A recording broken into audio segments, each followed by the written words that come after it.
আসসালামু আলাইকুম রহমতুল্লাহ। প্রিয় ভাই ও বোনেরা, আমাদের জীবনে কখনো কখনো এমন সময় আসে যখন মনে হয় সব কিছু থেমে গেছে। রিজিকে বরকত নেই, কাজে সফলতা আসছে না, মনে অশান্তি। দোয়া করছি কিন্তু যেন কিছুতেই পরিবর্তন হচ্ছে না। এমন সময় একজন মুমিন কার পিছনে ফিরে যায়? একমাত্র মহান আল্লাহর কাছে। আজ আমি আপনাদের সঙ্গে আল্লাহ তাআলা দুটি মহান নাম শেয়ার করব। এই নাম দুটি শুধু মুখে উচ্চারণ করার জন্য নয়, বরং এর অর্থ বুঝে আন্তরিক বিশ্বাস নিয়ে আল্লাহকে স্মরণ করার জন্য। আল্লাহর জিকিরের মাধ্যমে একজন বান্দা তার রহমত ও বরকতের আশা করতে পারে। চলুন জেনে নেওয়া যাক প্রথম নাম হলো ইয়া রাজ্জাক। আল্লাহর এই মহান নামের অর্থ যিনি সকল সৃষ্টির একমাত্র রিজিকদাতা। আমরা অনেকেই মনে করি চাকরি আমাদের রিজিক দেয়, ব্যবসা আমাদের রিজিক দেয়, মানুষ আমাদের সাহায্য করে, কিন্তু প্রকৃত সত্য হলো এসবই আল্লাহ তাআলার নির্ধারিত মাধ্যম। আসল রিজিকদাতা তো একমাত্র আল্লাহ তাআলা। রিজিক শুধু অর্থ নয়, সুস্থ শরীর, শান্ত মন, নেক সন্তান, ভালো পরিবার, হালাল উপার্জন, ইমানও সবই রিজিক। তাই যখন রিজিকের সংকট অনুভব করবেন, আল্লাহকে ইয়া রাজ্জাক বলে ডাকুন। তার কাছে হালাল ও বরকতময় রিজিকের প্রার্থনা করুন। দেখবেন আল্লাহ গায়েবীভাবে আপনার সকল সমস্যার সমাধান করে দেবে। দ্বিতীয় নামটি হলো ইয়া ফাত্তাহ। আল ফাত্তাহ অর্থ যিনি কল্যাণের দরজা খুলে দেন এবং সর্বোত্তম ফয়সালা করেন।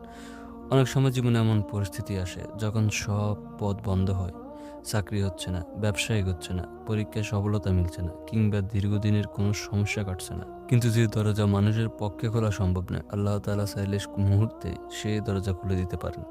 তাই আন্তরিকভাবে আল্লাহকে ইয়া ফাত্তা বলে ডাকুন। আপনার দুশ্চিন্তা, প্রয়োজন ও আশা তার কাছে তুলে ধরুন। তিনি বান্দার জন্য উত্তম পথ খুলে দিতে সক্ষম। এখন প্রশ্ন হলো, এই দুটি নাম কিভাবে পড়বেন? প্রতিদিন নামাজের পরে অথবা সকাল সন্ধ্যায় কিছু সময় নিয়ে মনোযোগের সঙ্গে আল্লাহকে স্মরণ করুন। বলুন, ইয়া রাজ্জাক, ইয়া ফাত্তাহ। জিকিরের সময় শুধু শব্দ উচ্চারণ করলে হবে না, এর অর্থ হৃদয়ে ধারণ করুন। বিশ্বাস রাখুন যে রিজিকদাতা, সাহায্যকারী এবং কল্যাণের পথ উন্মুক্তকারী একমাত্র আল্লাহ তাআলাই। তিনি ব্যতীত আর কেউ নেই। মনে রাখবেন, কোনো নির্দিষ্ট সংখ্যা বা নির্দিষ্ট দিন পূর্ণ করলে নিশ্চিতভাবে নির্দিষ্ট ফল পাওয়া যাবে, এমন কথা কোরআন বা সহিহ হাদিসে প্রমাণিত নয়। বরং নিয়মিত জিকির, আন্তরিক দোয়া, ৫ ওয়াক্ত নামাজ, হালাল উপার্জন এবং তাকওয়ার জীবনে বরকতের গুরুত্বপূর্ণ কারণ। আল্লাহ তাআলা কোরআনে বলেছেন, তোমরা আমাকে স্মরণ করো, আমি তোমাদের স্মরণ করব। সুবহানাল্লাহ। তাই আজ থেকে দুটি নাম নিয়মিত জিকির করার অভ্যাস গড়ে তুলুন। আল্লাহ চাইলে আপনার হৃদয়ে প্রশান্তি দান করবেন, আপনার জন্য কল্যাণের দরজা খুলে দেবেন এবং আপনার রিজিকে বরকত দান করবেন। আসুন আমরা সবাই দোয়া করি, হে আল্লাহ, হে রাজ্জাক, আমাদের হালাল ও বরকতময় রিজিক দান করুন। হে আল ফাত্তাহ, আমাদের জন্য সব কল্যাণের দরজা খুলে দিন। আমাদের দুনিয়া আখিরাত সহজ করে দিন। ভালো থাকবেন সবাই। আল্লাহ হাফেজ।